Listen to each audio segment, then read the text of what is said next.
Welcome to Mallet and Michelle on Dripping Springs, hosted by me, Michelle Lewis, and Steve Mallet, which I've just come to this big realization over the last couple of weeks that the one thing you were not prepared for in adulthood was how many cardboard boxes you'd have to break down and throw away all the time. Oh, my God. So we're doing this short-term rental, and we have one complete truck dedicated to delivering to this short-term rental from Amazon. Yeah. It says Michelle's Amazon truck. Yeah, Jeff Bezos has been over a couple times dropping us off bottles of wine and stuff. Thank you for your business. And we filled the dumpster at the office here like 5 times with cardboard boxes, which I have flattened even, but yeah, and my fingers are sore and raw from screwing in little nuts and bolts. It's crazy. But you know what I've also determined about you, I've learned about you? You put stuff together like a blind monkey. Well, we are completely different. I pull everything out of the box and I just spread it out all over the place. You don't pull everything out of the box. You pull everything out of the box one at a time and try to put it together as you're pulling it out of the box. True. I don't have a very good system for that. And Michelle Lewis, who recently visited Las Vegas to audition for a starring role in The Hangover 4. Oh, I wish I was as drunk as I thought I was going to get. Because I was too disturbed by all the nipples that I saw in Vegas. That's new. Back in the day, I haven't been there in a few years. Back in the day, Vegas, just like airline travel, right? You would dress up for airline to go on the airport. It was a privilege. Yeah. And I remember my grandparents would go to Vegas, and of course my great uncle was a bookie too. But I don't know if you know this or not, but I'm part of Vegas royalty. I did not know that. Do you know Binion's Resort? That's my family. No way. Yeah, Binion's and the Henderson Lane. That's my family. That's my grandmother's. There's a town outside of Las Vegas called Henderson. Yeah, that's my grandmother side of the family, and my grandfather was Binion.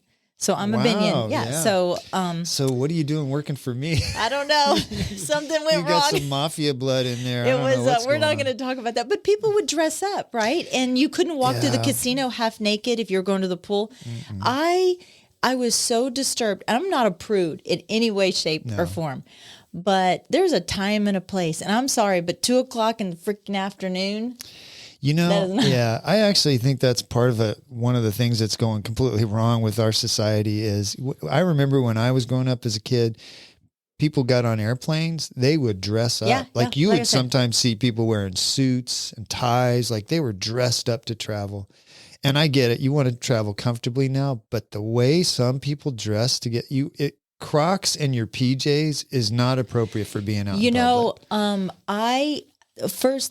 The best thing about Vegas is the people watching. The worst thing about Vegas is the people watching. Yeah, I know. But there are no benches to sit there and judge. Like my favorite thing to do is just sit there and judge people. You can't sit down anymore? Unless you're sitting at a slot machine. And I don't gamble because... You know what? That's on purpose. It is totally on purpose. But I came to this realization that it's such a good indication, a cross-section of what our society is. And we are in trouble. Oh yeah. We're in trouble. I know. Things are not going well. We are in trouble. I'm with you. You used to be able to go from casino to casino and you would see a shift in demographics and just dress and what. Yeah. No, it's just no. It's like people gave up trying to, care? Trying to care, but also show their best side. It's like now everybody's like, take it or leave it. This is me. That's exactly right. And so there was, I was playing this game because you can edit this out, but I was playing this game. My fingers hovered over the beat button. It's called Moose Knuckle or Camel Toe. Oh no! Oh my god! It was that bad. It was that bad. Oh, that's terrible. It was awful. That's terrible. Awful. But yeah, I don't even know what to say about that. It was awful. That summed up my. It wasn't hangover. The last time Holly and I were in Las Vegas, we were there one day. We did a marathon in Utah, and we flew in and out of Las Vegas and drove up to Utah, and we were there less than 24 hours, and I think both of us just completely hated it. Now, hated every minute of it. You know what I did learn, which I think would be cool to go back to watch, is in November they're doing what kind of race is it? Circuit of the Americas? What kind of race do they do? Formula 1. Formula 1 is going to be in Vegas in November, and they are shutting down the strip. And You're kidding. I didn't hear about that. Yeah, they're racing around. So we drove by I guess the origination of their racetrack, but then they're shutting down the strip. And so that would be kind of cool to watch. That would be cool. Yeah. Most of the time, the races inside a city like that are not very good because they're very narrow and there's no passing. It ends up turning into a parade, but that was really views would be cool. The other thing, I guess it was kind of disturbing, was we were up at, was it the Mandolin? Yeah, we were at the Mandolin Bay, and we were up on the rooftop, and I was almost at the opposite side of where that POS shooter was. Yeah. And I could see where the music venue was. Mm-hmm. It was such a sober, humbling experience. Yeah. And why aren't we talking about this? What happened to that what was story? 33 people killed by that guy? No, it was the largest mass shooting in the United States. It was like 80 something. There over 200 people were injured, and 80 something people. No, that just fell out of the media, didn't it? There must be some reason why that's not being talked about, because we're still talking about one person that got killed by a cop someplace that was disturbing. But I wish I drank more. I didn't. I was very tired from the short-term rental. You don't have to drink to be in the Hangover 4, Michelle. You just got to go and have a wild and crazy time. I didn't end up with a tiger in my room. You know what I actually did is Todd. Did you meet Mike Tyson though? No, but Todd and Scotty went downstairs, and I went and took a nap. Permanently. Yeah. Welcome to my life. That's what I do. I was tired. I saw a news story last week that some organization is trying to figure out the new name for the Austin, San Antonio Metroplex. Actually, this was in... So like DFW, that kind of thing. Okay. Yeah. So the Dallas, Fort Worth area is called DFW. Yeah. So there was the top three names, and the one I like the most, I'll say last, but the one with the most votes at 45% was Austonio. Mm. The third one was Greater San Marcos, which I don't gross. Like. My favorite, this would have gotten my vote 100% of the time, Gridlockistan. So what? None of 21% got Gridlockistan. So what was the first one they wanted? Austonio. No, I don't think the San Antonians are going to fall for that, because probably not. No, I mean, San Antonio is the birthplace of the breakfast taco, regardless of what Austinites think. That's to be disputed. Austin Mexican food, I've talked about this before, sucks. It is not Mexican food. It is whitewashed Mexican food. So we got to go to San Antonio for authentic Mexican food. Absolutely. Or you go to my favorite spot, Habaneros on Old Torf, which is my absolute favorite I don't spot. think you've ever taken me there. No, we'll have to hit that one up. It's so good. Yeah, we'll make a team lunch trip to, what's it called? Habaneros. Yeah, but nobody else go, because it's my favorite. And their carnitas are the best in this entire world. Oh, wow. Mm-hmm. What do you got today? I was just going to ride on your coattails, Steve. Oh, well, then I got another good one. That's what I was going to do. Okay. Rockwell, Texas, which is just outside of Dallas, just hung the largest American flag ever hung in the United States. It's 190-foot flagpole, and the flag itself is 4,000 square feet. It's 50 by 80 feet American flag hanging over this little town of Rockwell, Texas. That's I don't know cool. how big that one is over Dreamland, but I'll bet it's not even a third the size of that. Well, it depends on if they're flying the American flag at the same time. Sometimes they put other flags up there. So I won't go there, but it's a pretty cool sight to see when you see that Texas flag kind of flowing. I love coming over when you're coming west and you kind of come around the corner and you see that flag waving there in the afternoon. Yeah, that's a nice sight. But this flag weighed 120 pounds. And when they mounted it on the flagpole, it took 8 people to hold it off the ground, out of respect. They didn't want it to touch the ground. So it took 8 people to hold this flag up. Wow. Yeah. It was the brainchild of this city council member, Benny Daniels. There's a Texas name for you. But congratulations, Rockwell, Texas, for being the most patriotic city in Texas this week. That's in this week. Absolutely. Yeah. What about this hurricane that we're supposed to have I hit. know. By the time this comes out, we'll know what They're predicting Cat 4, Cat 5. I don't know, the storm surge and everything else. Tampa is evacuating right now. I asked Tate if obviously the Coast Guard's on standby, as usual, and getting their gear ready and everything. But I asked him if he was going to go, and he goes, "I hope not," because he graduates in December, and so it would really put his schooling on the back burner. Yeah. But that's I don't know. You know how these hurricanes are. It might just go out into the Gulf and just fizzle. Well, I think like the European hurricane model. See, you didn't grow up like I did, because I grew up down in the valley. I lived in Florida for.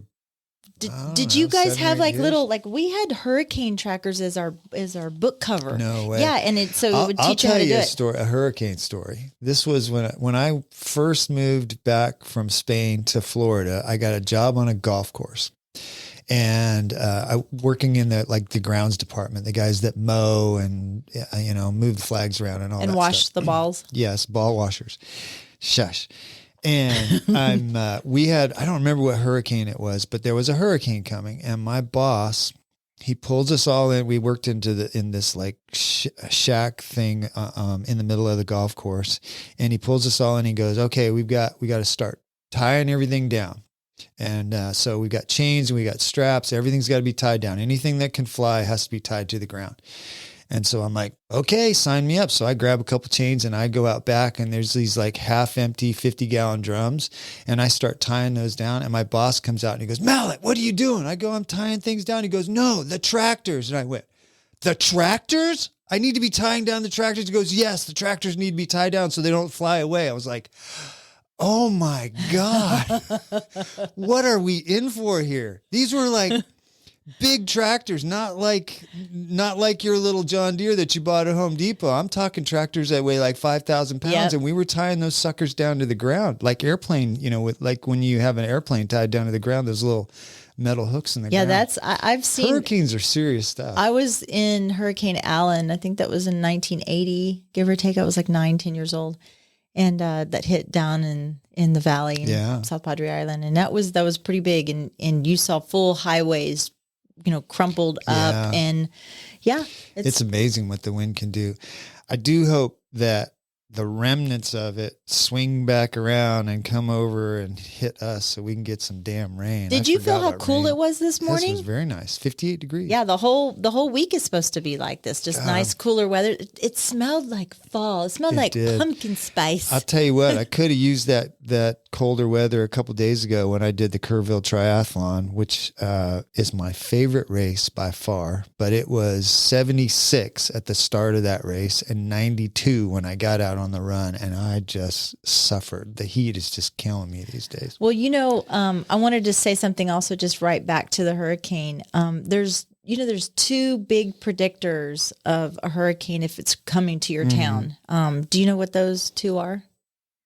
Can you just like kind of guess like the two? One of them is like some kind of nature thing, right? Like all the birds disappear or something. Well, no, the first one is if Jim Cantor shows up in your front yard. I don't know who that is. You don't know who Jim Cantor? He's the American meteorologist, the bald-headed guy. Okay, that's if he shows up from the Weather Channel. If he shows up, you're screwed. Get out. The second one. Hop in the car, Mom. This is a Southern thing. The second one is if the Waffle House closes. Oh, I've heard that. Yeah, it's the Waffle House prediction model. There's the National Weather Service, I think, uses that as a gauge when they're trying to see how bad the conditions are in a certain place where the weather stations are not maybe working as well as they should. They call the local Waffle Houses to see which ones are open. Yeah, the Waffle House Index is an informal metric turned into the Waffle House restaurant chain to determine the effect of a storm and the likely scale of assistance needed. Oh, that's crazy. So, yeah, that's some good times. So, Waffle House people, be safe out there. Yeah. Going back to Kerrville Tri, I wanted to point this out. When I was standing in line to start the swim, I saw a guy standing next to me in a tri-suit, had the best tri-suit I've ever seen. What's a tri-suit? So a tri-suit is like, it looks like swim trunks, but it's attached to kind of like a tank top. Like a unitard? It's a unitard. They call them tri-suits. I never thought about that. Okay. Okay. Tri-suit, unitard, had on the front of it, it said Jesus, Texas, and tacos. Oh, I was like, man, you got it going on. I gave him a little elbow. I was like, man, I really like that suit. That's cool. I like your unitard. Yeah. But that's a fun race. I've done that like the last 5 years. This was the hottest one I've ever done out there. So what was that race called? The Kerrville Triathlon. The Kerrville. It's the 11th year that they've had that. And I've probably done over 100 triathlons in my lifetime. Wow. And I would say that is one of the best organized races I've ever been to. I've done exactly zero. Zero triathlons. Yeah, zero triathlons. Actually, you just got to define them different. Like I made it to work. I kept up with Steve and I went home alive. Triathlon. And I didn't have cup of noodles. Yeah. Yeah.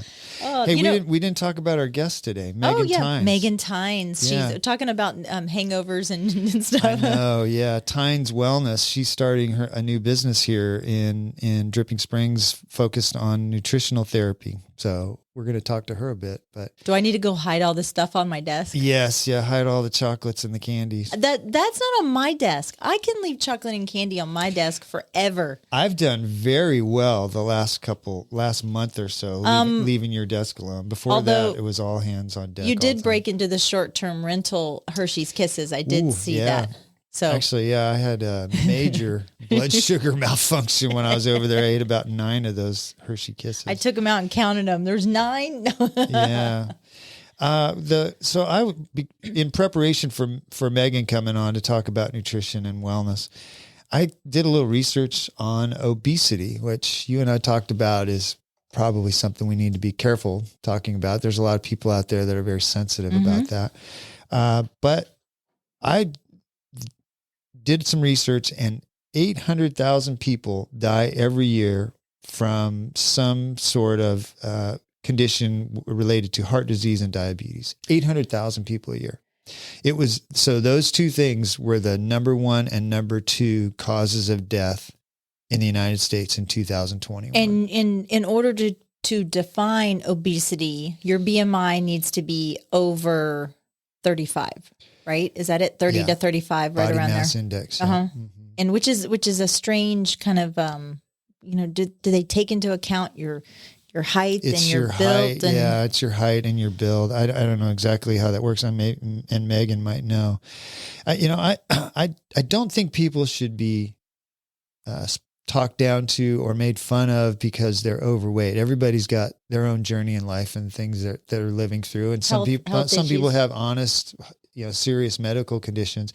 But I do think there are things going on in this country that are not helping people understand what they need to do to maintain a healthy weight so that they stay healthy. I think that there's way too many processed foods. And this is a funny story that I just remembered when we were at the airport waiting to get to Vegas. So there were 2 little kids sitting in front of us, and mom and dad. So what time is it? 5:30, 6 o'clock in the morning. And dad goes to get them breakfast. And he comes back, and little kid, he looks like he's about 8 years old or so. And he's a little chubby. And nothing pisses me off more in this world than fat kids. I'm sorry. If your child is fat, 9 times out of 10, it's your fault. Because you're overfeeding. Yeah, it's your fault. So he comes back with a thing of Mentos. And she goes, "That's what you're giving him for breakfast?" And she pulls a Pop-Tart out of her purse. She goes, "This is healthier." And for my kids, I'd be like, serious? I was like, no. And the kid had finished. He was already eating all of his snacks, his sandwich, his pirate's booty or whatever he was eating. And he's just eating. See, you actually just gave a great story about my major concern is people now are so confused as to what healthy lifestyle, healthy eating is. People don't really know anymore. Like you go, okay, a Pop-Tart, it's got fruit and it's got carbohydrates. Well, no, it doesn't. It has lots of carbohydrates, but it has basically no nutrition except for what they add into it. It's like, it's basically a donut with vitamins added in it when you get down to it. But, and if you try and figure out what's healthy, now everybody's like, well, low carb diets. Well, but your body runs on carbs, and it really matters how you take those carbs into your system. For example, if you eat a donut, that sugar goes right into your system. Donut. If you eat whole wheat bread, that breaks down in your system. It does turn to sugar, but it turns to sugar over a longer period of time. So your body uses that sugar as it needs it, because I'm oversimplifying this, and I'm not a nutrition expert. We were talking about that yesterday. It's kind of like how the balance between the proteins and the carbohydrates and the fiber. But nobody really knows anymore. And here's my thing. I listen to the radio, and every day I hear, make sure you wash your hands, make sure you wear a mask, make sure you get your shot. There's not one public service announcement saying, here's how you should eat to maintain a healthy weight and live a healthy lifestyle. And the other thing that's going on is bigger portions. In the year 2000, Americans ate 20% more calories per day than they did in 1983. Well, same human beings. I do think food is better now. I think food is better now. So because I'm a foodie, I went to Vegas to eat. That's what I go to. I don't go to Vegas to gamble. I go to Vegas to eat. Everybody should. If that's your thing, great, then do it. But just you can't do it every day and expect that you're gonna be healthy. But I also walked around everywhere, and I saw going to Vegas with somebody who is not as able-bodied as I am. It requires a scooter or, an outside kind of mobile apparatus. And Vegas has really cut down on that because people were abusing those. And then also apparently during the pandemic, people were renting them and having races down the strip. But I ran into more rude people in response to trying to get a table. And I said, hey, listen, we need an accessible table because, he has a scooter. Oh, well, he has to leave the scooter outside. No, he doesn't have to leave the scooter outside. Well, so this is my one story that I was going to tell you, that we are crossing the street. We're with Scotty. We're crossing the street, and this limo had pulled up into the crosswalk. The light was green, but only people could get through between the two cars. And nobody's letting him go through. Nobody. There's so many rude people. So finally, I go over there, and I just had enough. Just reacted, and there's like probably 100 and something people, and I just go, stop! I stopped everybody in the crosswalk, and I banged my hand on the limo, and I pointed at him, and I said, don't you dare go. And he points at the light. I go, I don't care. You pulled up. You stopped. Yeah. And he stopped. The car moved in front of him. Scotty went around. What scene is this in The Hangover? This is right. The college kids behind Scotty goes, woo, you go, mama. And man, Todd goes, that's Mama Bear right there. Yeah. And I'm like, I'm not going to put up with that. So, we need a little more of that in the world these days, Michelle. There's too many people out there going, oh, I'm sorry, that hurts your feelings. Yeah, I'll just sit over here and be real quiet. Well, I stopped traffic in Vegas. Let's just. You need a t-shirt for that. Going back to this obesity thing, more people have sedentary jobs now than they had 30 years ago. Think about that. 30 years ago, we didn't have computer terminals for people to sit at all day long. People were plumbers, and they were roofers, and they were we were talking about that. Mailmen that walked sitting's around. The new smoking, right? Yeah, it's true. So now we've got this condition where people are eating 20 or plus % more calories. Actually, the consumption of fat since 1970 has gone up 45%. We eat almost twice as much fat now that we did in 1970. So if you're an able-bodied person and you just don't, you don't want to walk around, so you get a scooter, right? You are doing yourself so much more harm. Let me tell you, my ankles hurt, my legs hurt, but I'm not going to take away something like that from somebody else that actually needs it. Yeah, people that say, well, I'm getting a little old, or I'm overweight. There's a vicious cycle there. It's like, well, I'm overweight. I saw a guy at Jim's, and he was probably 400 pounds, and he had 3 meals in front of him. He was eating 3 separate meals. And I thought, I bet that guy thinks, I'm a big boy. I need to eat a lot of food. Yeah. How many times have you heard that? I'm a big boy. I need that food. And so he almost tricks himself into thinking, I got to eat whatever, 8,000 calories a day, which that vicious cycle just perpetuates itself. And he probably feels terrible. So it's harder for him to get any exercise. It probably would take every bit of energy he had to walk a mile around the block. Well, I think, this podcast today, the show's not going to be about fat shaming in any way, shape, or form. But I think that a lot of these people know what they are doing, and it's an addiction. I actually disagree. I think there's a lot of people that are so confused. They don't know what the first step is. I think the marketing, the food industry marketing out there is there to, like you said, the bigger portions and everything else. But I also think that a lot of these people know that they are overeating and they are powerless, just like a drinking problem, a drug problem, smoking problem. It's an addiction, and food has become a crutch for something bigger in their life, whether it's depression or stuff that's going on that they can't control, childhood traumas, whatever it is. And I think you're right. What you were saying, our government has tried to micromanage our life for the last 2 years.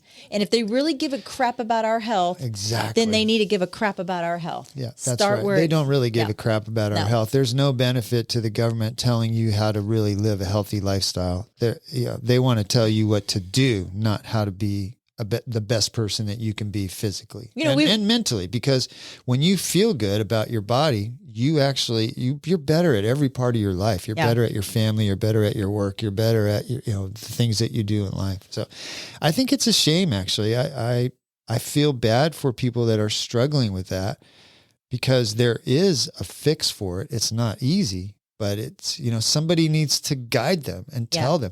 And this whole thing now about these celebrities that are, no other way to say it, they're just obese, they're just fat, and they are being lifted up on a pedestal. Not like you're the greatest singer, you're the greatest actress, you're the greatest singer that's fat, basically is what they're saying. Yes, love yourself. Yes, please. But these companies are doing that because it puts more money in their pocket. That's all it's about. So again, you got to be aware when you're being marketed to that person that's 300 pounds that has the voice of an angel. Yes, she's a great singer, but she should not be a role model for how you think you should look, because she's not healthy. You want to talk about misconceptions also. Try being a female and go shopping. Okay, so what size pants you wear. Most men, you're probably a 31 or a 30. So you're probably a 30, 34, are you? What are you? I'm a 31, 32. Okay, see, I was close. I was a wrestling model, depends on how I want to wear my pants. I can say, but me, I could be a size 4 or I could be a size 10. Yeah. It doesn't matter. It depends on what the brand is, what the store is. Yeah. I worked for some clothing companies back before I moved here to Texas. I was an outdoor sales rep, and we had some companies that wouldn't sell anything larger than a size 4. They had 0, 2, and 4 because they didn't want some people, this was a long time ago, but they didn't want some body styles wearing their stuff. Abercrombie used to do that. And there's like a whole documentary about Abercrombie or Hollister, but both of those stores, they did the same thing. It's like they didn't want fat people or chubby people to wear stuff. And everybody should have the option to wear whatever clothes they want. So when a company offers a full size range of clothes, great. The issue, I don't have any problem with that. The issue I have is that we have veered away from trying to live healthy lifestyles where we can have a long, prosperous, productive life, happy life. And it's hard to be trapped inside a body carrying an extra 200 pounds around. Everything's got to hurt, right? And your system doesn't work right. And I'm a fairly healthy individual. I still have issues, things that if I eat very poorly for 4 or 5 days, I feel terrible for a week. I have literally absolutely nothing wrong with me. I'm perfect. Yes, you practically perfect in every way. There's textbooks with your name on them, Michelle. These are the Michelle ailments, and these are how they're treated. Yeah. My endocrinologist said one day they're going to name an autoimmune disease after me. I hope they do. What would they call that? I don't know. Probably some pain in the ass disease. That's it. Hey, let's take a little break and get Meghan in here. Great. All right. We'll be right back. This show is brought to you in part by the Mallet Integrity Team, serving Dripping Springs, Austin, and the surrounding areas of Central Texas since 2004. When you need the best real estate advice and service, give them a call at 512-829-2062 or email them at malletintegrityteam.com. And now here's Steve and Michelle. All right, welcome back. We're here with Meghan Tynes. Welcome to the show. Hi, thank you. Yeah, thanks for coming on. When did you move to Dripping Springs? So we moved to Dripping Springs, my husband and I, Carter, moved here in 2017. We had been living in Denver for about 4 years. Okay. We're native Texans, though. I grew up in Santa Fe, Texas, which is a very small town near the coast. I never heard of that one either. Yeah. Most people are like, New Mexico? I'm like, yeah, no. That's what I would have thought. Yeah. So it's about 30 minutes inland from Galveston is how I always describe it on Highway 6. So I grew up there and then went to Texas A&M, whoop, obligatory whoop. Yep. Yeah. You have to, class of 2010. After graduating from there, I studied community health while I was there. So a lot of interaction with the public and how can we promote programs for the public and education mainly for those types of programs, health and wellness. And so from there I moved to Plano and I was in staffing for travel nursing and did that about a year and a half. And while I was living in Dallas, I met my husband at a wedding in Galveston. Oh, wow. So we dated long distance for about 6 months. And then I said, you know what, I'm going to move to Austin because if this doesn't work out, there's Austin. Yeah. You know? So, and Dallas people, no offense, they're just not the same. They're Dallas people. Yeah. They're Yeah. Dallas people. So, you know, they're awesome, but Austin was more my speed. It's gorgeous here. So I moved here. And then Carter and I, you know, kept dating and then he got a job offer that took us to Denver. So, we were there for about 4 years and then Texas and our mothers called said it's time to come home. Well, how'd you get to Dripping Springs though? Well, when we lived here previously, we were in Oak Hill. And we would come out here every now and then. Nothing was here. Maybe Belterra was here. Mm-hmm. But we just kind of fell in love with the area. And I said, you know, when we move back to Texas, I want to come back here. It looks like a great place to raise a family and just a nice small town at the time. What year was that? That would have been, let's see, we moved at the beginning of 14, okay. I believe. So yeah, I moved here in 2003. You should have seen it then. Yeah. Yeah, because we would go through here, you know, to go to Fredericksburg or Johnson City, and just kind of fell in love with it. Yeah, it's still a great town, and it cracks me up when people say that it's outgrown its small town feel. Even though we have bad traffic, it's still a small town. You go to HEB, you'll see 10 people you know. Oh yeah, yeah. I run into people all the time, and just if you're out in the public, you're gonna see your neighbors. Yeah, yeah. I want to ask you about. You mentioned on our About You form that you were in a sorority, Gamma Phi Beta. Yeah, aim high, go Gamma Phi. I know nothing about sorority life. Tell me about sorority life. It's interesting. It's so much fun. So Michelle can't stop laughing. So I look back and I'm like, well, I learned so many lessons, professional and unprofessional, in that sorority. Just tell us about the unprofessional. It's like a big giant clique of just different women and girlfriend. It's just like, it sounds miserable to me. Rush is a whole experience. Yeah. Looking back, I don't know if I would have gone through it again. Yeah. But it was amazing my best friend is still my best friend. We were roommates for, 2 years in the house, and we met on bid day, which is when you pick your sorority. So it's when you the ultimate judge of the ultimate judge. You have to sort of apply, and they have to kind of scrutinize you to see if they want you to be let in. Yeah. Boy, I wouldn't like that. It's similar to the movies where you put these women's faces up on a projector and you say, do we want her to join our sorority or not? Are there other qualifications, or is it just your picture? Not only picture, like what a bio? Extracurriculars did you do? What do you, and we've met these women along the way. So they would go, my picture going to be, no, immediately. No. No, we'd be like, she looks like a good time. Let's get her in here. But it was a great experience. Some of my best friends are still, I met them in that sorority, so I wouldn't take it back for the world. And then we had so much fun. It was, at the time I dreaded living in the house. it's essentially a dorm, and I was, 20, 21, and I wanted independence. I didn't want a house mother watching our every move and criticizing us, but I loved it. It was so much fun, and we were all on the same floor and really on the same side of the house. So I could be the house mother, and you could be the house mother. I would be the house mother without a doubt. But I don't know how much like mothering I would do. Yeah, you'd probably like just Every party people be like, "Where's Michelle?" Mom and Lewis needs to go to bed. Yeah. Y'all are being too well. And the sorority houses are so different than fraternity houses because they do have house mothers and house dads for fraternities, and that's just a territory I'd never want to be in. You know, it's funny. My son-in-law, he was in a fraternity at Texas State, and we did right around the time my daughter started dating Jacob. He was living at the fraternity house, or I don't know if he was living there, but they were there all the time. And we did a couple of an estate sales.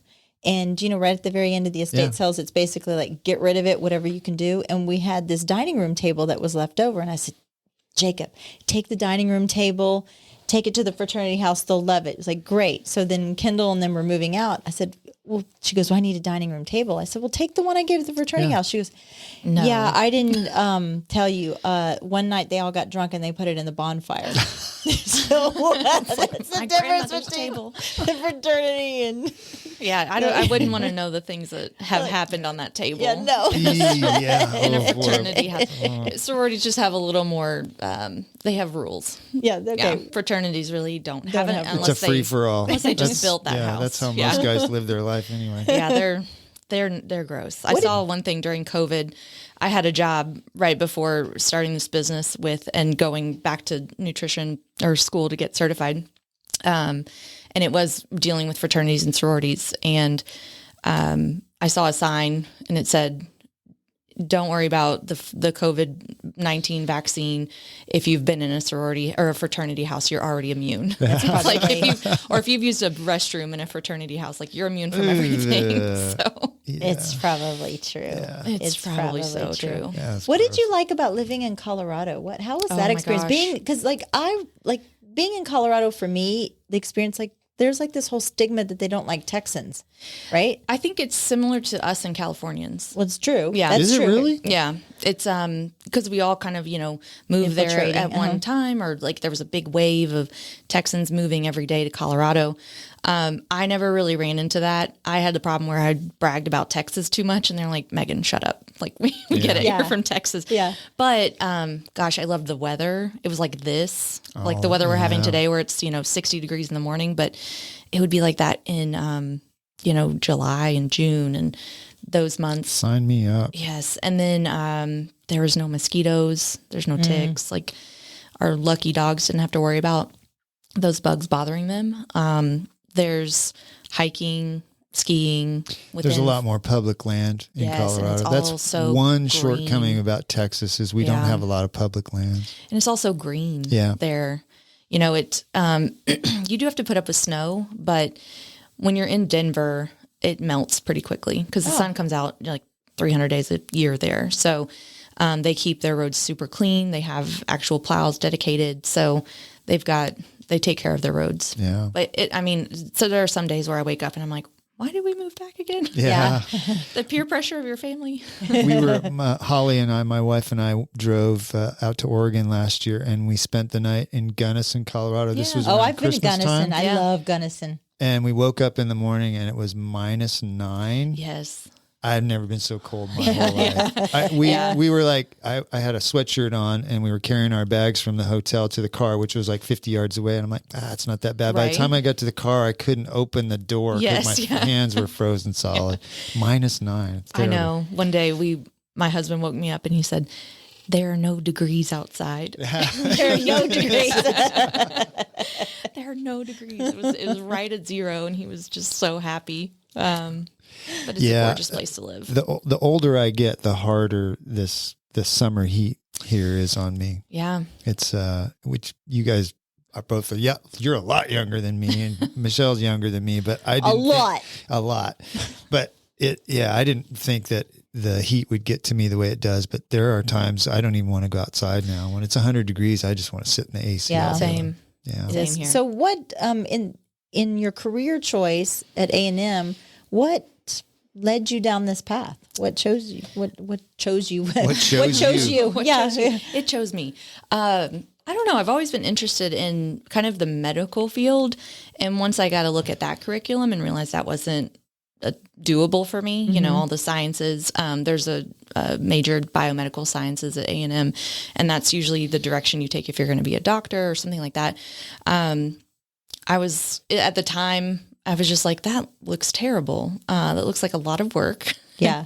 And I don't want to do it. So I looked at, you know, occupational therapy, physical therapy, and ultimately community health was more my speed with, like public education.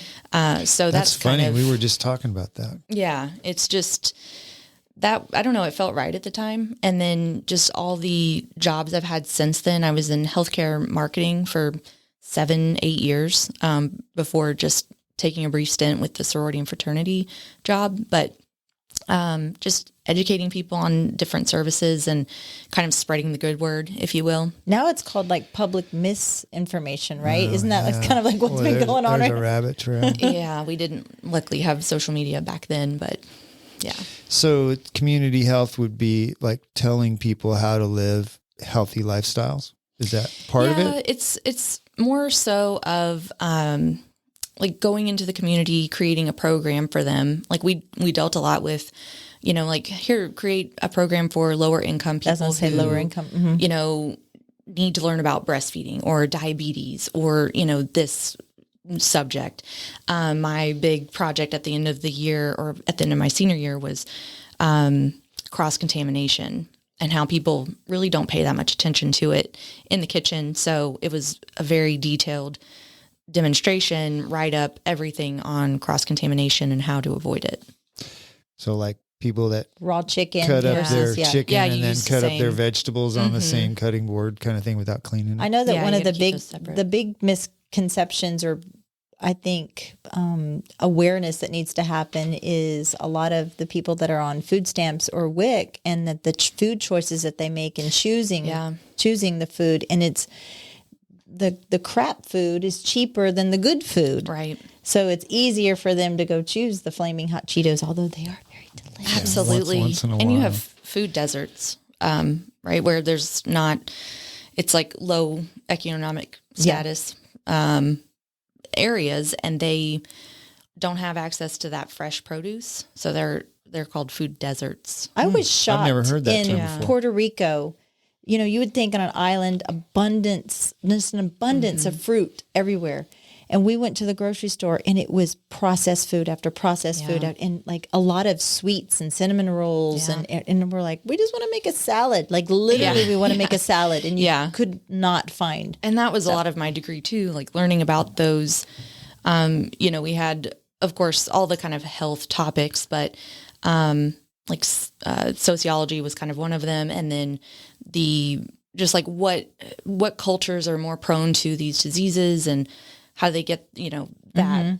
It's By that diseases, whole angle. do you mean like heart disease, diabetes? You look down, you go Big down in the one. valley, you know, growing up down in the valley, tortillas literally are a staple. Yeah. Just it's an absolute staple. Homemade tortillas, and if you think of all the lard that's in it, and just and they're consuming what 3, 4, 5 of these tortillas with every meal, and the diabetes rate down there is astronomical. Yeah.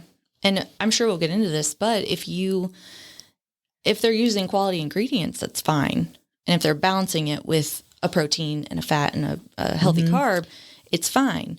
But if you're just eating a tortilla by itself, that's when you can get into trouble. But you know what? There's nothing better than a fresh tortilla with some butter all slammed over it. It's about lunchtime. Especially HEBs, yeah. Yeah, HEB. You know, my daughter-in-law, she lives in San Francisco, and she comes here, and we send her back with like 100 HEB tortillas. Like half of her suitcase is filled with tortillas.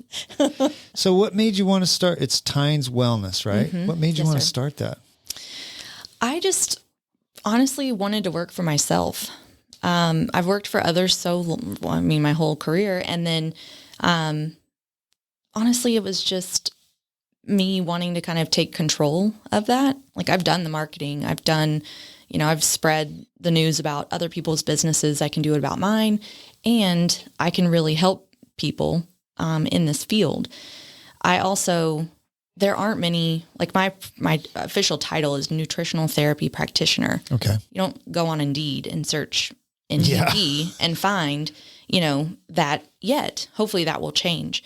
But right now there just wasn't a thing. Most things you search for are dietitian or nutritionist or health coach, things like that, but no nutritional therapy practitioners. So it all kind of seemed like just a far away idea when I was getting certified and doing all that. I've never started a business. I didn't have the first clue on how to do it. I had to do so much research on what an LLC is and just how to do it. But mainly I was just, I wanted to work for myself. I wanted to be the one who makes the rules and who makes the big decisions.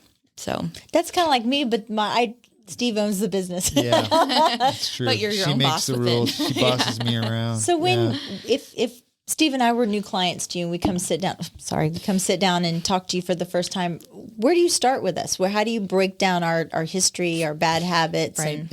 And what's the main reason people come to you in the first place? And then how do they get started? Yeah. So the main reason people might not even know, like, what they're feeling is not normal.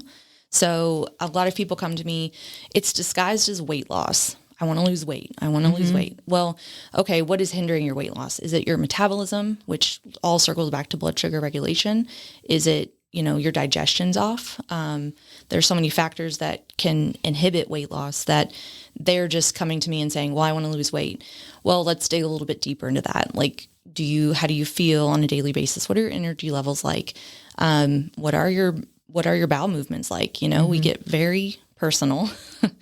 And Steve, what are your bowel movements? Yeah, I have a chart. We can pull up the Bristol stool chart over there.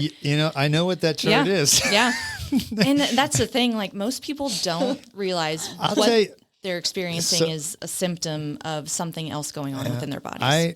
I'm going to go there, but my background's more endurance sports, and I can tell how I'm feeling by what happens first thing in the morning. By the poopy times in your urine. It's true. Yeah. People, there's when your gut is working well, you can tell, and when it's not, you can tell. Right. Yeah. And your urine, when you're hydrated versus dehydrated. So yeah, when people come to me, it could be, I'm just so sluggish. I don't have any energy. I have brain fog. My bowel movements are all messed up. And so from there, I do offer a discovery call, like about 20 to 30 minutes. Just, hey, here's what I do. What are you feeling? How do you feel about this? Ask me all the questions. And then from there, if they decide to work with me, they fill out an initial interview, which details their health history, their lifestyle, their habits right now, their diet, their sleep.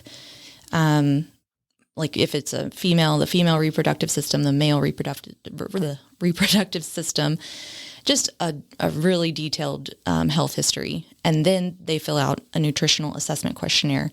And what that is, it's about 300 questions of symptoms that you might be experiencing and how often you're experiencing those.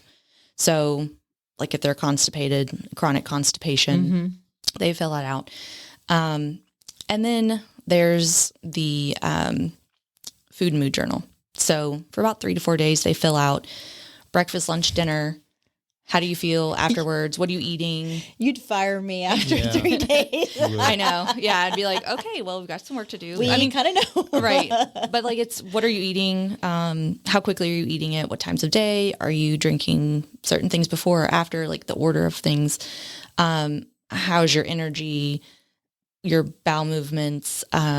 So it's just what supplements are you taking? Things like that. So Steve and I were talking earlier about people. There's so much misinformation out there right now, and that people really just don't know. And like whatever the latest and greatest TikTok or Instagram ad that pops through, and they're like, oh, this must be it. I must just drink these crappy chalky shakes 3 times a day, and I'm going to lose all this weight. And then I stop drinking the shakes, and now I'm going to back to where I am from, but you're never down to the root, the psychological, physiological issues that they're dealing with. So my whole thing is addressing the root cause of these symptoms and health symptoms. So yeah, you can take a supplement, you can do a fad diet, but overall it is a Band-Aid to what's really going on. Well, I was going to ask you, you have this discovery call, you spend 20 minutes. That's sort of like a free call. So if I called you up, you'd spend 20 minutes with me to see what I would learn what you do, and you would see maybe if you could help me. What percentage of people never call you back after that? And the reason I ask is because almost everybody wants the quick fix. They want you to say, oh, you know what? I have this great thing, and in 2 weeks, you're going to lose 25 pounds. That's what they want to hear. Yeah, so how many people don't call you back when you don't say that? I've actually had like a 100% conversion rate. Good for you.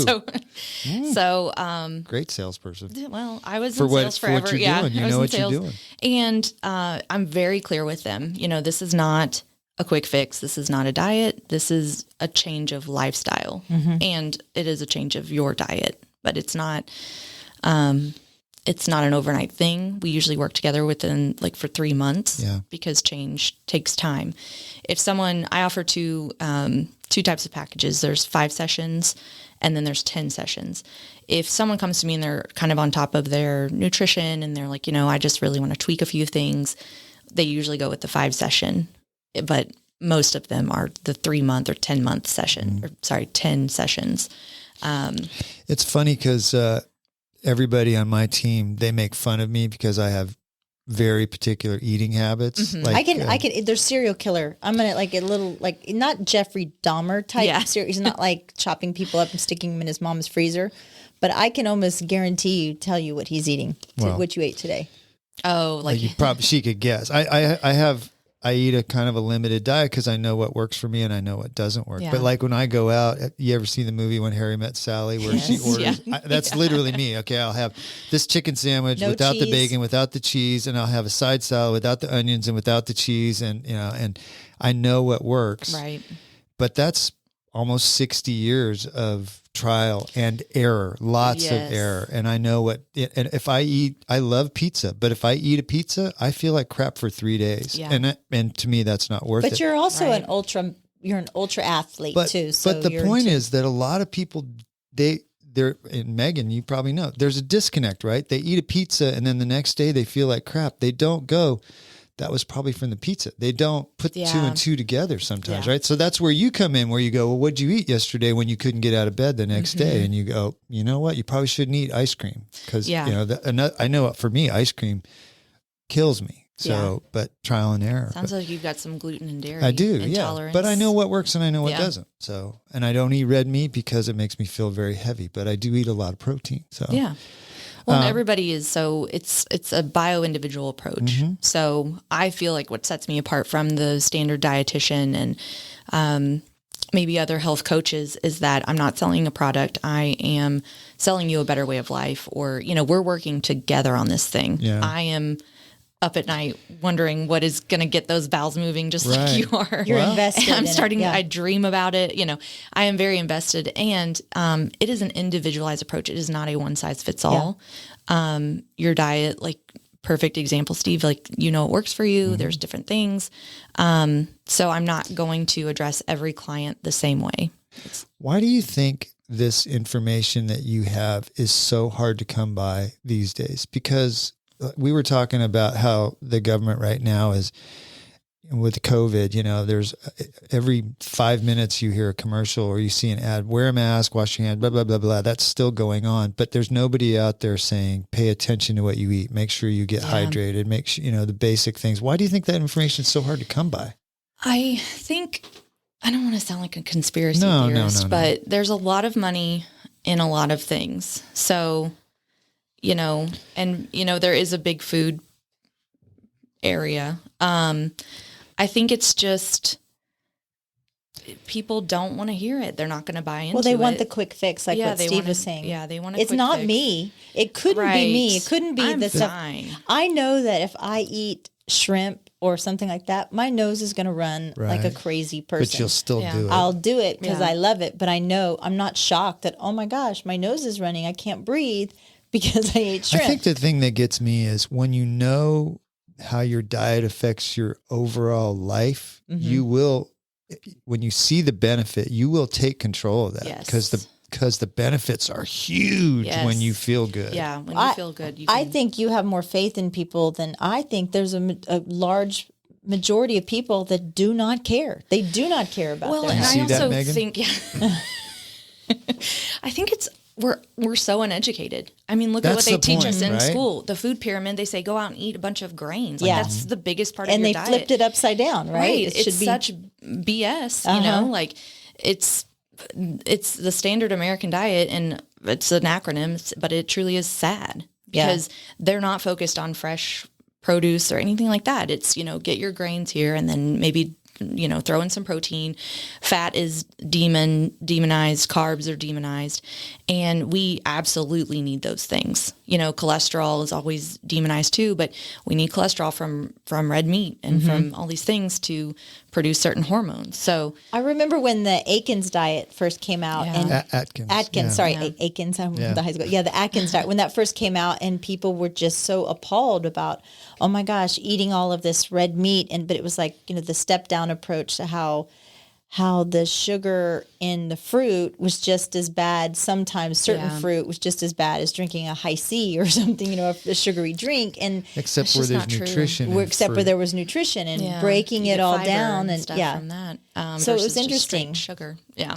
Well, Megan, what are the basic principles of good nutrition?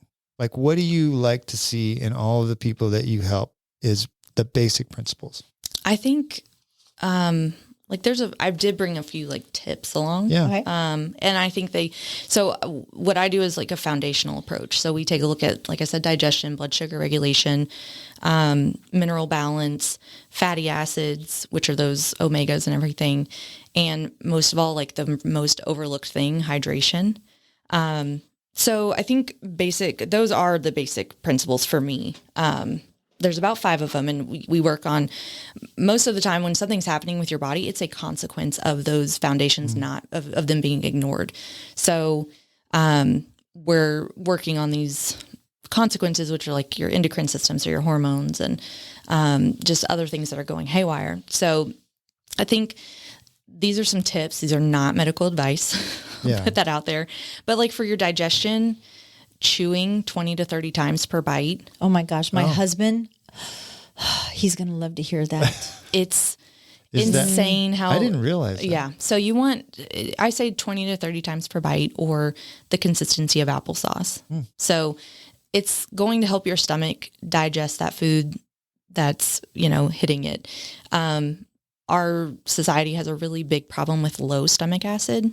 It just doesn't produce enough. There are things like coffee, alcohol, cigarettes that prevent that, and just overall diet. So if you can digest that food more so that when it does hit the stomach, So it I has have to do chew less. how many times? 20 to 30. That's a lot of chewing. It is. And it actually, it's good though, because it also makes you pay attention to your food. Like you can't be sitting on your phone, scrolling through Instagram and counting. That's huge. You know what? Okay, I can, because I don't mindfulness is a whole I don't thing. mean to interrupt you, but Yeah. I'm a foodie, right? Mm-hmm. I'll say that I'm a foodie, but also food to me, and I need to look at it differently, but it's just like an interruption in my day to something else I need to get done. Oh, So like when I sit with Todd, I'm like, dude, finish your food. Like, dude. well, I'm a slow eater, and my husband just kind of shovels it. He doesn't always follow that 20 to 30 rule, ever. And I'm like, maybe we eat should with my take son. He's few more military. bites. Yeah. Gump. Exactly. So Okay, 20, 30 bites. 20 to Okay, 30 I'm gonna- bites. We're just helping that food and the stomach already like digest a little bit easier. Michelle, if you like smoothies, I don't like smoothies. is it a texture thing? Yes. Okay. I don't like smoothies. I Okay, love so them. so I So, failed at that one. Okay, 20 so to here's- 30 times. Okay, so tell me the next one. I'm failing at. Balancing your macronutrients. So our macronutrients are protein, healthy fats, and healthy carbs. Another word I use for healthy carbs is fiber. So So healthy carbs, we talked about this, is not the carbs from a piece of white bread, carbs from a piece of whole wheat bread. It's not a full sleeve of saltine crackers. No, it's a sweet potato, it's broccoli, it's salad, it's vegetables are healthy carbs, which is why, keto diet I get really aggravated at, because you can still have carbs. They're absolutely necessary, especially if you're an athlete and you need that energy. It's making sure. I don't like to count things or assign people numbers unless they need that from me. But making sure that all of those are present on your plate when you eat. So you're not hyper focused on how many grams of protein the person is getting at the beginning, as long as they're getting the amount of a balanced protein, fiber. Exactly. Okay. I don't like that. I believe it promotes very restrictive behaviors, and it's just like these diets I won't do it. That I'm like, it's easy to fail. Yeah. And so I just say, okay, I want you to make sure there's a source of protein, a healthy fat, which could be the olive oil you cook it in, the ghee, the grass-fed butter, like a good source, not margarine. Please, dear God, stop using margarine.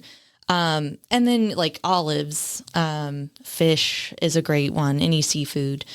And then healthy carbs, so a veggie. You could do brown rice, whole wheat bread, things like that. But sourdough bread is great because it's fermented, so it's good for your gut and your microbiome. Yeah. So I didn't know that. That little starter in there is fermented. Yeah. That's I cook in our house, and that's what I do every night. Yeah.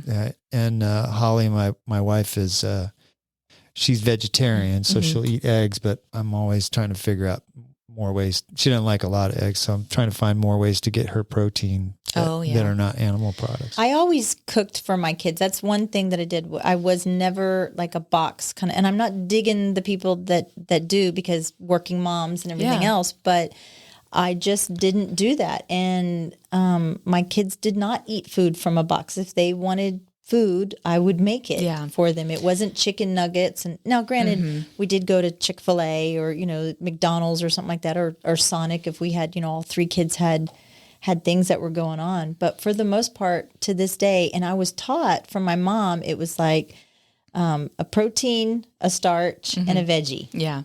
And then maybe a roll or something like that. Yeah. There was always that kind sounds of very similar to my upbringing. And then I go eat with some people and they'll have like chicken fried steak and mashed potatoes and macaroni and cheese. Although that sounds delicious, but it's like, where's the cream in there? Well, that goes back to something I was going to say earlier. The amount of calories in one sitting that people consume sometimes is twice what the average human being needs for an entire day. Right. And so it goes back to what you were talking about, a balanced on your plate, balanced.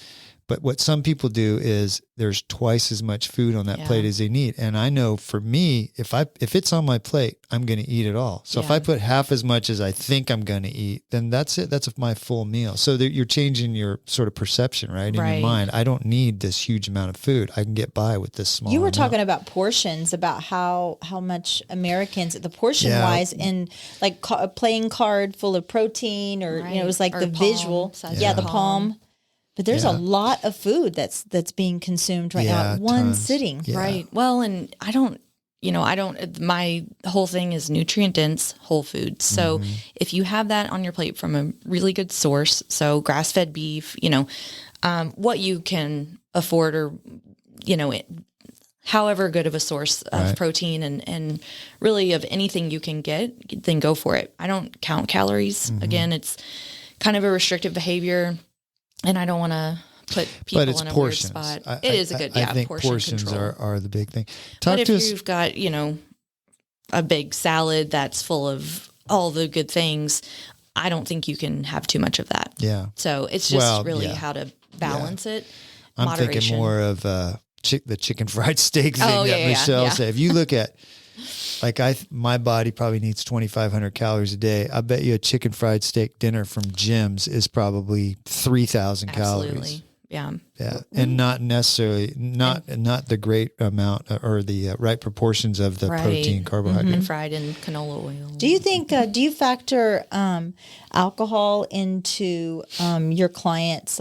When they're eating, I think that society now, it's such a permissive lifestyle for people to have a bottle of wine or a 6-pack of beer or whatever with their meal. How do you counsel people on alcohol? I think everything's fine in moderation. But that would be a very like individual approach. I haven't run into anybody saying, you know, I love to drink and like I have to have a bottle of wine at night in order to like, you know, go on with the day or whatever. That would be, I'd probably be like, you know, this is outside of my scope. Would you like to see here? There's people for this. Yeah. I think, but I think it's more common than you. I mean, it's like, I'm sure I used to drink, you know, a glass or two a night, but I can't imagine drinking a whole bottle of wine. Right. And that's just for me. I mean, my approach to that would be to educate them on what exactly that alcohol's doing to what the principles that it's a real setback, especially with the liver. The liver does so much for us and it's part of our digestion system. So when you put any kind of roadblock in its way, think of it as the filter for the body. It's filtering your hormones, all the other toxins that you took in that day that, you know, you didn't even eat. It was just being outside. It is filtering everything for your body. So for you to then add poison essentially on top of that. Yeah, it is. But to add that is just not going to help your progress at all. Yeah. So I don't think I'd say, you know, you need to give alcohol up unless they wanted to do like a full-blown elimination trial where they, you know, kind of take a lot of things out to see how their body reacts when they reintroduce them. That's one thing. But we'd probably take baby steps and like, you know, if it is 2 glasses, let's go down to 1 and see how you feel the next day. And then that's where their food diary comes in, where you're kind of monitoring, because maybe somebody's not as honest with you. It's like, who's going to admit, I drink a bottle of wine every night. Right. But if I'm writing the food diary and if I'm really honest with myself and saying, hey, you know what? I feel like crap all the time. I'm not sleeping. I have carrying extra weight in places that I wasn't carrying 5 years ago or so. Because I felt for myself, I'm 51. I felt after 35, my body did this thing that I didn't recognize. I was like, what the hell just happened? You know, I'm doing exactly the same thing. Oh, yeah. But your body's changing constantly, though. And so I think there's this like little pocket of women between the 35, you know, perimenopausal age, where their body is reacting differently. Absolutely. And it's like, oh, okay, you know, you're right. I think that if I had to sit there and write my food diary, even to you, I mean, I don't eat as bad as I say I do, but it's holding me accountable to somebody else. Yeah. Right. And Steve was just talking about that, about having that, what was the word you're saying? Not the competition, but having someone, your nemesis. I would think, but it's like, I'm accountable to you. Yeah. I'm telling you what, you're right. I did drink that, whatever, or I did eat that, whatever. Well, and I'm not here to judge. I'm here to support you. Yeah. Like, I'm here to make you feel better. Yeah. And look, I've been there. I, you know, have been in your shoes. I had all these problems, which kind of brought me into this field, and suffered heavily from like I thought constipation was normal. I thought it, like, when you went to the bathroom and it hurt, like that was normal. When I was younger, TMI, but I would be constipated for a week and then have diarrhea for a day, and I thought that was just how you lived. And then when I started doing some research, I'm like, oh, it's not supposed to be like that. Right. Was that when you were still like, when you were starting out your running, or were you just like running all the time? Or that was when I was in my 20s. I remember telling a friend of mine that I was feeling really bad, and I said that almost those exact words, and he said, dude, that's not normal. And I was like, what do you mean it's not normal? He said, no, he goes, I go to the bathroom every day. I go, really? It's normal every to go day? 2 to 3 times a day. Yeah. I mean, that's essentially, you want to go after every meal, or, you know, within a few hours of every meal, which that's hard. Like, that would be if you. It's like my puppy. Perfect. You eat 30 minutes, you take them outside. They have great digestion. There you go. Meghan, talk to us about sugar, because there's a lot of fallacies out there about sugar, and how it enters your bloodstream and what it does and how it's stored when you have too much. Tell us about sugar. Yeah. And what do you tell your clients? Sugar is a drug. It is. It's very addicting. I know it's addicting. I'm the sassy. I know that shocks you, but I'm more of the savory, and he's more of the sugar. I have a problem with sugar, but what do you tell your clients? So I try to limit it as much as I can, and I would want them to do the same. I had so much sugar growing up. I mean, just like the sodas and the chocolate, and I had dessert every night. And really, once I did the Whole30, like right after we moved here, so about 5 years ago. And once we eliminated that, I was like, oh, okay. So like, that's what it kind of feels like to be you're off of several things on that program. But this is kind of what the baseline feels like. And then once I had sugar, like my pulse will race. I know things are happening. And now that I understand a lot more about blood sugar and blood sugar regulation, it's very important to me to limit that. Yeah. So blood sugar regulation, because again, the team makes fun of me. I snack all day long because my blood sugar will drop. And I actually had an event on Friday. I was at this house where we're setting up for a short-term rental, and my hands started shaking and I started sweating and I got a little bit nauseous, and I was like, my blood sugar just dropped. And luckily we had some chocolates, which Hershey Kisses. But, and I, at that point, I wasn't going to go get some chicken or something. I needed sugar right emergency. away. Yeah. And within about 10 minutes, I started feeling better. But I eat all day long, small amounts to maintain my blood sugar at a decent level. See, you get shaky. I get mean. Yeah, you do. Yeah, I used to. My family called it the red zone. Like, Megan's getting into the red zone. We need to feed her. Danger. My family's the same. But once I started following the macronutrient balance, like that went away. I mean, sure, I will get hungry, like the hour before a meal, but that's completely normal. Right. So, on that particular day, it was about 3:00 in the afternoon and I didn't have lunch. Oh yeah. So I had a good breakfast and I had a couple little snacks and like till about 11. And then I didn't eat for 4 hours because I was so busy, and that was a mistake. Well, so that was one of the big questions I have for you. And I'm a busy woman. I work all day. Sometimes I'm working, lately getting the short-term rental 10, 12 hours a day.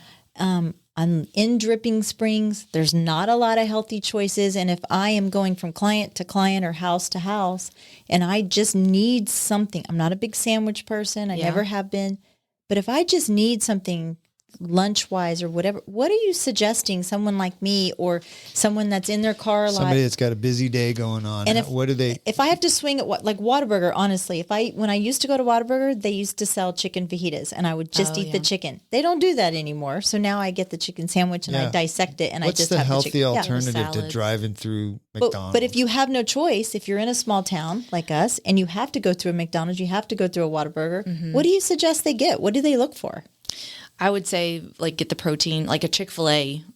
My go-to is like the grilled nuggets with the kale salad or one of their salads are a really good alternative. But yeah, you want to make sure if they have a salad that you can get the protein, the fiber, and then the healthy fat. So if they have a vinaigrette, get the vinaigrette. Don't get the, the heavy cream-based dressing, salad dressing. Ranch or avocado ranch is so good at Chick-fil-A. I know. I mean, if it has avocado, that is a healthy fat. Yeah. So if it's truly avocado, then you can not just green food coloring. I know, right? Yeah. But yeah, if it's an emergency like that, I would say get whatever, like a salad or the sandwich, and take the bun off. Yeah, something like that. I'm not opposed to not eating those foods altogether. It's when you make it a habit that it goes downhill. So if this is like, whoa, weird day, I forgot my lunch, get the burger, get the sandwich, get whatever you want, get the fries with the sauce and all that. Just if that's an everyday habit for you, there's trouble. Like you will, there will be consequences of that. My first recommendation is to meal prep. And have that ready in your car. I used to be in my car 5 days a week. I was seeing 10 to 12 people a day marketing, and I had a cooler, and I would prep, I would meal prep on Saturdays, or say, this is going to be my lunch Monday through Friday, and then either assemble it the night before or morning of if I had the time. But that is where you have the most control. You can control the ingredients. Yep. You can do all of that. You can have all the snacks you ever need in your car. They're healthy. You're not spending money driving through, picking something up, and you're ultimately feeling better. Well, I think that's real important, because people will be driving around during their day and they'll go, I just didn't have time to get anything to eat. It's a good excuse. And they did. Yeah. They just they should have planned for it 12 hours before or whatever. Or they go 6 hours through before. Starbucks and they get a 1,200 calorie coffee. My wife, Holly, likes these dragon fruit, whatever it's called. I looked up, she said, I think it's got a lot of sugar in it. I think it had 50 grams of sugar and 1,200 calories. Oh my God. In a drink. Is that a tea or something? Or? It's like a shaker. I think it's a tea. It's like a shake. And they're really good, but 50 grams of sugar is a huge amount of sugar. I wanted to ask you about the culture of caffeine with Americans, or I guess just kind of all over the world, but really Americans, the Starbucks culture where it's gotten easy to just go get that big old, you're getting a chocolate shake and you're disguising it as a coffee. Right. But how is this caffeine affecting us as well? Just the mass quantities of caffeine that we're all. And so this is tea. This isn't water. Yeah, really, Megan. It's tea. I know. Well, and for my clients, every ounce of caffeinated beverage that you drink, you need to drink pure water because that caffeine cancels out that water. I hate water. It is a diuretic. It's not terrible if you have it at the right times. Now, if you have too much, that's when it becomes a problem. So, like I said, if it all comes back to moderation and kind of having that willpower. But so caffeine is a diuretic. I have no willpower first. Yeah, I know, right? So a big mistake people make, and this is like everyone makes this mistake of coffee drinkers. They get up in the morning, they are dehydrated from sleep because your whole body's job when you're sleeping is to detox, clean out all the stuff that you did to it the day before. So you wake up, it's dehydrated because believe it or not, you've been sweating and it's been working.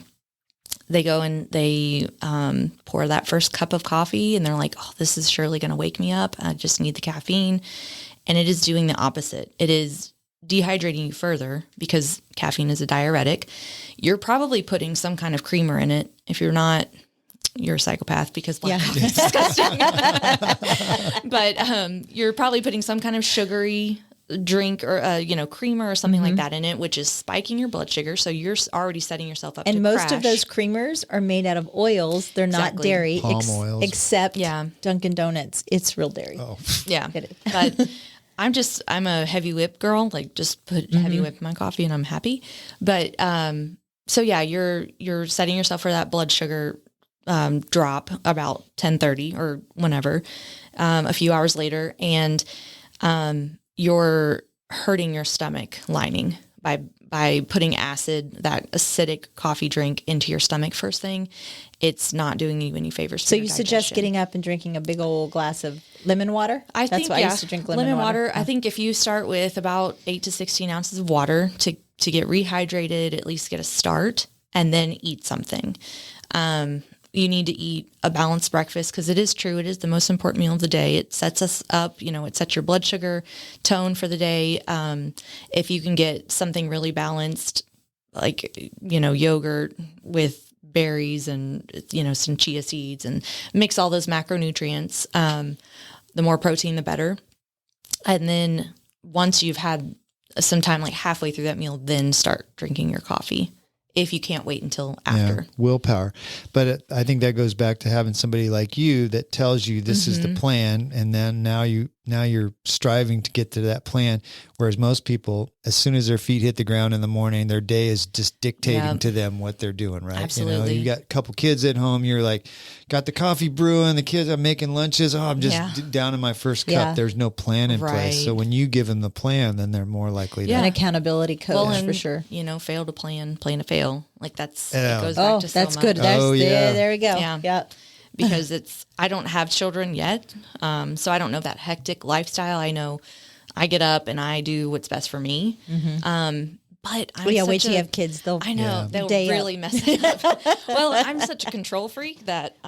Me too. I'll probably be like, oh my gosh, got to get this first and do that and plan the night before or try to. I don't know. We'll see. Yeah, you'll see. We'll see. Your plans will go out the window. We'll bring you back in a couple of years. Yeah, I know, right? An update. Like that is all gone.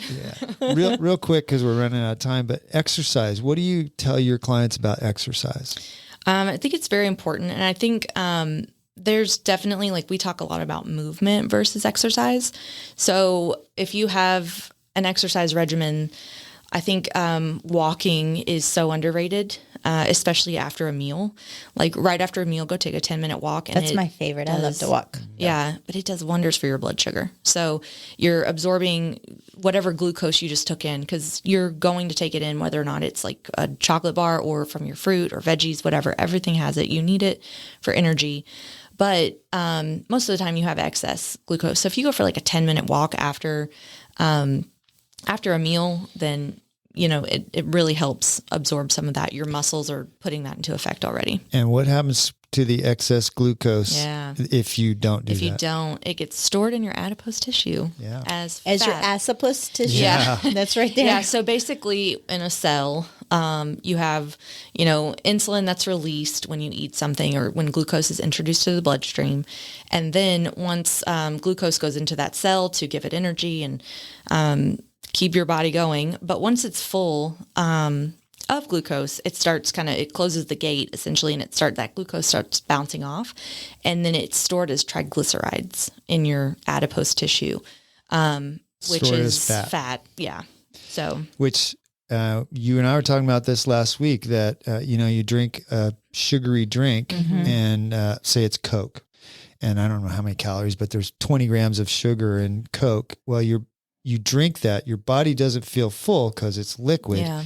And all that sugar goes into your body, and you were talking about those cells that close, and then it's almost like it goes right to fat because your body doesn't need that sugar at that point. Yeah, so, you're not using it. And like Gatorade, there's a reason they made it for athletes. It's for athletes because they're burning the glucose. They're not hungover or, they're not just like sitting at home sipping on Gatorade. It's they need that glucose for their muscles right away because they're playing a football game or there's not much difference between a big gulp Coke and a big thing of Gatorade. Even Gatorade Zero. Yeah. Anything like with zero is just going to have artificial sweeteners, which is a whole other ball game. We were talking about it earlier before you got here, and I talked about how fat kids, like kids that are overweight, young kids, tick me off because 9 times out of 10, in my opinion, it's the parents' fault. Yeah, because they are the ones setting those healthy boundaries. There's two reasons for that. There's one. Sometimes there's parents that don't care, and sometimes there's parents that don't know. Yeah, there are two. But I'm reasons. sorry, but if your child, little chubby Timmy is sitting there and eating pizza rolls and chocolate bars and sucking it down with a Gatorade, I think that falls into the I don't care. That's where I see most often. I'm going to go right back to it. There is even in 2022, with all the knowledge that we have, there is a real gap in people understanding how their bodies work and how nutrition affects them. Yeah. And so, they've been marketed to. They've been marketed to so much that they put, the brightest, prettiest boxes on the bottom shelf so that children will pick them out and say, I want to, it's all marketing schemes. But really, I think that all goes back to that uneducation portion. I grew up, I was fat as a kid. I was almost 200 pounds in 8th grade. And it wasn't my mom, not necessarily my mom's fault. It wasn't, because she was just feeding me what I would eat. And it was convenient. And she was that working mom who was like, you know what? I'm just going to make whatever they like and put it on the table. Like she was like, you ate vegetables. I'm like, we had green beans. And that was like literally the only vegetable we ever ate. And so, it was out of a can, which is fine if that's what you have access to, but it's not like booming with nutrients or anything like that. So education is key. It is education. And I think next comes convenience. Whatever is convenient, like, I'm so busy. That's where I was talking about, is like, it's the convenience factor to where, sometimes you are going to feed your kids Sonic, right? You are going to feed your kids McDonald's, but once in a while, but if that is your kid's main nutrition in there, and I just taught my kids that. It's not like I'm some great nutritionist. I eat like crap now as an adult. Literally, because I'm here all the time. I eat a cup of noodles a lot. I know it has a lot of sodium. I know it's probably not digesting it, but sometimes that's all I have to eat. So would I go there? Do I go to McDonald's and go get? Just stay away from McDonald's, period. Yeah, but I was thinking that when I drove into work this morning, when I was thinking about you coming in, I was thinking I wanted to say,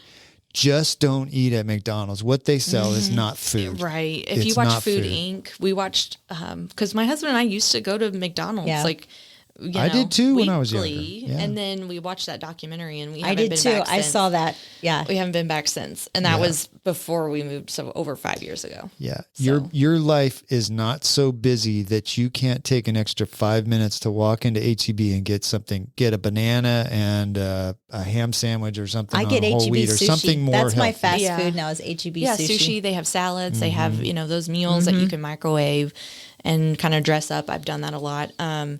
But yeah, I think if you're having issues with getting something healthy during the week, or like you're on the run all the time, really consider meal planning and prepping, because it sets you up with a plan. You can look at the day of the week and say, oh, today I'm having this for dinner. That's and let me get smart, this yeah. ready. Like I and it live actually die by makes it. your week easier too. Yeah, Like, does. You're not like, oh God, what am I gonna? I forgot to thaw the chicken, and I forgot to do this. Yeah. And Well, but people don't think about the repercussions either, too, because if you drive through McDonald's and you have a Big Mac with French fries and a large Coke, the rest of your day is going to suck. shot, yeah. And if you're a working done. mom, use that crock pot. Yes. Yeah. Start it in the morning. I did and that this morning. I put on Yeah. a white chicken chili Yeah. for dinner. So now it's like, okay, dinner's taken care of. I don't have to worry about it. And a lot of people, they go buy the groceries and then they still drive through. That's why you have to like make it accessible. They Have you get ever tired. have you ever been grocery shopping with 3 children and now you have to go home and make them food? That's I the know, I worst know. thing ever. That sounds terrible. That's why you have you stay at home with them, and I will go do the groceries. Yeah. But I think, it's just all a matter of planning it out. And then, they make a lot of healthy options these days that are convenient. They are more expensive most Right. of the time, but there are options if you are that busy mom or someone that just doesn't have enough time. There are options for you. You've given us a lot of eye-opening things to think about, and I really wish you success in your business, because I think Thanks. this is needed. I think I that agree. education is key. And I want to applaud you for starting a new business where you are really helping people with something that should be front and center for Should be all taught of in our schools. lives. Yeah. Yes, and it's not. And it's not about Unfortunately. the weight management. It's about nutrition management, like your whole body. You're Yeah. looking at the whole body, not necessarily your waist size. Exactly. And that's if I could get across, the biggest thing is it's not about weight loss. If we address these foundations, then weight loss will be a Your bonus. body will get imbalanced. Yeah. And you'll just feel so much better. I love working with people, especially who have adrenal fatigue, AKA burnout. They don't even know, I'm at my wit's end. One of my clients she has a very fast-paced job. It requires a lot of her. And so we have just been working on, we got our diet in check. It wasn't that bad, but we did get that in check. And then we got how can we step away from work? How can we draw some boundaries? We also talk about lifestyle and I'm not her client. No, maybe you should be. yeah. But how can we approach this? Bring some mindfulness into it, and also just train your body to kind of chill. Your adrenals, they're little things that sit on top of your kidneys that control the cortisol and all that. Hers were just firing away. Wow. And that really does harm on all the other parts of your body. So it's been very rewarding to work with her and see the changes that have come about, and see her kind of with that, it kind of oh, I do need to take a step back from work, and I do need to work on these things. And it's just very rewarding that it's not just all about food. Let's just get a healthier Dripping Springs, and everybody go visit Meghan Tynes and Yeah. let's work on how it together. How do people find you on the internet? So my website is www.tyneswellness.com. That's TYN as in Nancy, ES. I have an Instagram page where I mostly put what I'm eating, Okay. and what I'm cooking, and that's at Tynes Wellness. And yeah, I'm on Facebook. I hope you get so busy that you can't bring on new clients, because really, it's something Michelle and I talk about all the time. We, in this country, everybody's talking about trying to be healthy, and most people don't know where to what that start. looks Yeah. like. And you know what? Yeah. This is where to start, right Right. here in Dripping Yeah. Springs. I'm just here to Yeah. hold your hand through the process and work on and it poop together. better. Yes, yes. better. It's all- Well, Meghan, thank you so much for your time today. I've learned a lot, and I actually had a bunch more questions. So maybe we'll have you back good, again yeah. one day to Yeah. talk about some more things. So thanks for coming in. Thanks, Thanks for Meghan. having me. I appreciate it. This show is brought to you in part by the Mallet Integrity Team, serving Dripping Springs, Austin, and the surrounding areas of Central Texas since 2004. When you need the best real estate advice and service, give them a call at 512-829-2062 or email them at malletintegrityteam.com. Thanks for listening. If you have comments or feedback, please email us at malletandmichelle@gmail.com. Follow us on Facebook and Instagram at Mallet and Michelle. Listen to us on Apple Podcasts, Spotify, and Stitcher. Please follow us and leave a review. Thanks again for listening.